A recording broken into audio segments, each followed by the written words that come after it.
Gutter ग्राम police विभाग को नहीं सचेतन कार्यक्रम। दुनिया जेते डिजिटल आड़ को गति करुछि साइबर अपराध सेते बढ़ी चली से अपराध को रोकवा और लोकों को सचेतन करने गडर ग्रामवासी द्वारा आर उदयगिरी पुलिस पक्षर सचेतन कार्यक्रम अनुष्ठित हो जाइछि।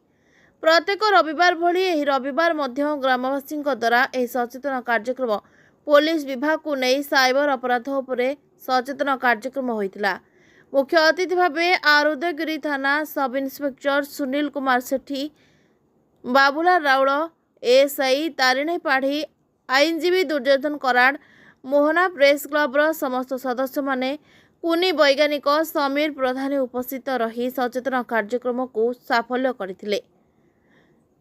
किभଳି भावे साइबर अपराधी मानक ठारू बंचिबे, किभଳି सचेतन रहिबा सह अन्य मानक सचेतन करिवे से विषय प्रांजल भावे एसआई सुनील सेठी लोकों को बुझाइथिले।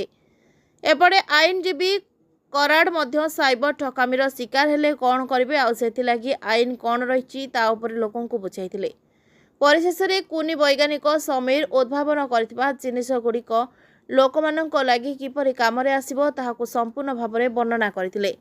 एही कार्यक्रम को ग्रामर वार्ड सभ्य मोहन बड़नायक और दंडपाणी माझी आयोजन करथिले, जहाँकि गडर ग्रामर लोकों सचेतन होगा सह आगामी दिन में कौन साइबर अपराधर शिकार हो पारिबनी।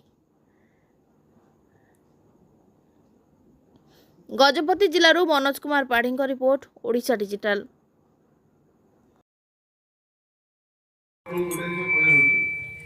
पुलिस जति काम रे व्यस्त रहउची हम पाखे जति समय भी नै हमें कोनसी जिसटा के कॉल करियो फोन करला आपण एती गाल लॉटरी पाइछो।